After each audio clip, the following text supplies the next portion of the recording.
ఉత్తరాంధ్ర నుంచి వైసీపీ ఎన్నికల శంఖారావం పూరించనుంది. ఈ నెల 25న భీమిలిలో భారీ బహిరంగ సభ నిర్వహించనున్నారు సీఎం జగన్మోహన్ రెడ్డి.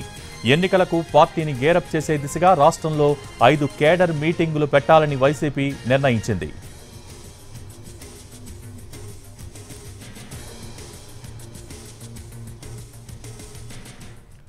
దీనికి సంబంధించి మంత్రి బొత్స మాట్లాడుతున్నారు. లైవ్ ద్వారా చూద్దాం. ఆ ఫలాలు ఆ ప్రాంతానికి అందకూడదు, ఆ లోకానికి అందకూడదని ఏ విధంగా ఆ విధంగా తయారై ప్రత్యక్షాలను ఓ 4-5 ఛానల్స్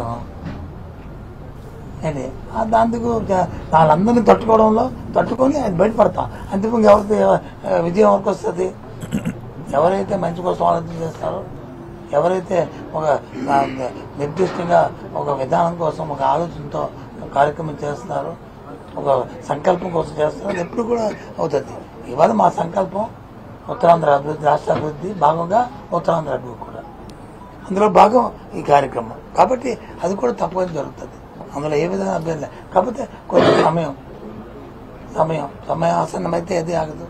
ఏదో మన పూర్వం సామెత పక్క వచ్చిన పిల్లి వచ్చిన ఆగదన్నట్టుగా ఆటోమేటిక్ అది వస్తే అదే ఆ కళ్యాణం జరుగుతుంది. వెయిట్ తిరుపతి ఉప ఎన్నికల్లో సంక్రాంతి సెలవులను పొడిగిస్తూ 22వ తారీఖున కూడా కొనసాగించాల్సింది. కొన్ని రాష్ట్రాలు రామ మందిర నిర్మాణం ఓపెనింగ్ రోజున సెలవులు ఇచ్చాయి. ఆంధ్రప్రదేశ్ ప్రభుత్వం ఉద్దేశపూర్వకంగానే ఆ రోజు స్కూల్ ఓపెన్ చేస్తోంది. ఇది ఒక నేషనల్ ఈవెంట్ గా చూస్తున్న తరుణంలో పురంధరేశ్వరి గారు అంటున్నారు. దయచేసి పురంధరేశ్వరి గారు పాపం అది ఆలోచన చేస్తే మాట్లాడే ముందు ఒకసారి చుట్టుపక్కల మా ప్రజల రాష్ట్రాల విషయం తెలుసుకొని ఎగ్జాంపుల్ చెప్పి మాట్లాడితే సంతోషిస్తాం. మాది 22 ఎందుకు ఇచ్చామంటే 22 ఎందుకు పెట్టామంటే కొంతమంది పేరెంట్స్, పిల్లలు, ఉపాధ్యాయులు వాళ్ళు రిక్వెస్ట్ చేశారు. ఇది పెద్ద పండుగ, ఇది 4-5 సంవత్సరాలు మేము దూర ప్రాంతాలకు వెళ్ళి వస్తున్నాం కాబట్టి శుక్రవారం, శనివారం ఉంది, వీకెండ్ 2 రోజులు మాకు సెలవు ఇస్తే మరి స్టార్టింగ్ డే ప్రారంభ రోజులు పెట్టుకుంటే బాగుంటుంది, వీకెండ్ సెలవులు మనకి కొన్ని ఇచ్చాను తప్ప 22 ఇంకొక కార్యక్రమం ఇవ్వండి. 22వ తారీఖు కావాలనుకుంటే ఆ ప్రకారం డిమాండ్ చేయమండి.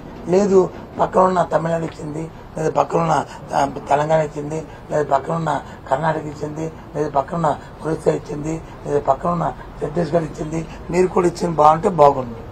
నేను చెప్పిన రాష్ట్రాలన్నీ అన్ని పార్టీలు ఉన్నాయి లేవా? అన్ని పార్టీలు ఉన్నాయి చెప్పండి. అక్కడ డిఎంకే, అక్కడ కాంగ్రెస్, ఇక్కడ బిజుదళ్, ఇక్కడ టీఆర్ఎస్, ఆ పక్కన ఉంది వచ్చి బీజేపీ. ఈ రాష్ట్రాలు ఇచ్చింది కొనుక్కోమని వెళ్ళి వాళ్ళ డిమాండ్ అది. వాళ్ళ డిమాండ్ తప్పులేదు, అది ఇష్టం. వాళ్ళ పార్టీ విధానం వాళ్ళ డిమాండ్ ఏదైనా చేయొచ్చు, తప్పు కాదు. కానీ అది మేము పరిశీలిస్తాం, అవసరం కూడా చేస్తాం, లేదు. ఓకే అంతేనా? చాలా కలెక్టర్ తిరుపతి ఉప ఎన్నికలు ఇప్పుడు అన్నమయ్య జిల్లా కలెక్టర్ సస్పెండ్ అయ్యాడు. దానికి సంబంధం చెప్తాను. ఎందుకండి ఏమండి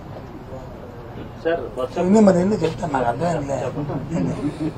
2004, 2009 మా కుటుంబం నుంచి ఎంతమంది ప్రజా జీవితంలో పబ్లిక్ లైఫ్ నుంచి ఎందుకెళ్ళేది? అంతకంటే నేను ఇప్పుడు ఎక్కువ ఉన్నాయా? చెప్పండి, చెప్పిన తర్వాత మాట్లాడు. ఓకే, నువ్వు చెప్పు. తిరుపతి ఉప ఎన్నికల్లో ఇవాళ కొత్త కాదు, 30,000 ఓట్లు. 2004, 2009 ఒకసారి చూసుకుంటే దాన్ని బట్టి నువ్వు మాట్లాడితే బాగుంటుంది. లేని ఎందుకు చెప్పు. తిరుపతి ఉప ఎన్నికల్లో ఆర్ఓగా పనిచేసిన ఐఏఎస్ గిరీష్ 30,000 ఓట్లు ఎపిక్ ఓట్లుగా డౌన్లోడ్ చేసి దొంగ ఓట్లు ఇచ్చారని అధికార పార్టీకి హెల్ప్ చేశారని ఇవాళ సస్పెండ్ అయ్యారని. ఏమో నాకైతే ఆ విషయం తెలియదు, పేపర్లో చూశాను. నేను పొరపాటు తెలుసుకుంటాను, దాని మీద స్పందిస్తాను. నాకైతే తెలియదు. కానీ ఇంకో విషయాన్ని కూడా మీకు చెప్తున్నాను. ఈ రాష్ట్రంలో 99 తర్వాత వచ్చిన మా ప్రభుత్వం, ఆయన జగన్మోహన్ రెడ్డి ప్రభుత్వం వచ్చిన తర్వాత ఎన్ని ఓట్లు, కొత్త ఓట్లు నమోదయ్యేవి,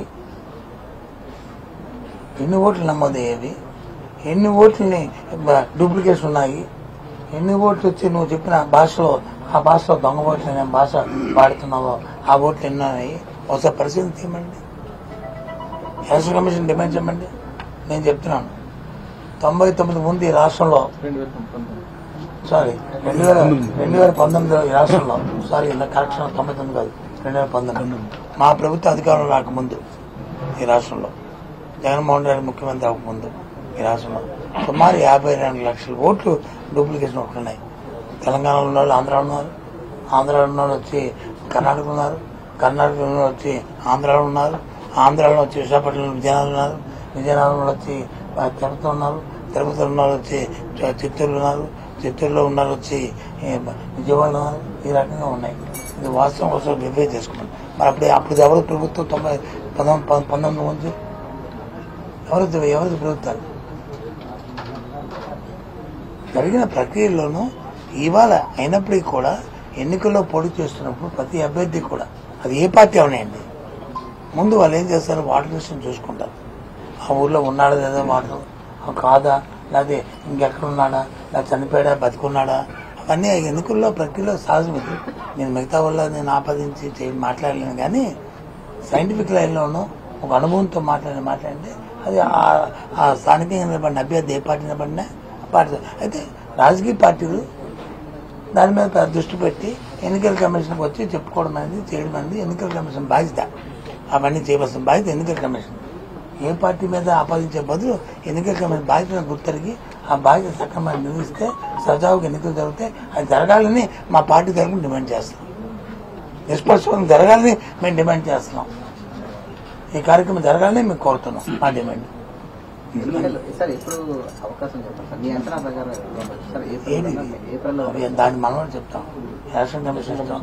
మామూలు షెడ్యూల్ ప్రకారం అయితే గతసారి వచ్చి ఏప్రిల్ 2 ఏప్రిల్ 2 ఎలక్షన్ అదే మరి ఏప్రిల్ 2 జరిగింది. మార్చిలో నోటిఫికేషన్ ముందు అనుకుంటున్నాము. ఎలక్షన్ కమిషన్ వాళ్ళ తర్వాత అవసరం బట్టి సౌలభ్యం బట్టి చేస్తాయి. ఎందుకంటే ఎన్నికలు ఎప్పుడు కూడా ఒక దగ్గర నుంచి లాండ్ ఆర్డర్ ఇష్యూస్, లేకపోతే ఆఫీసర్స్ ఇష్యూస్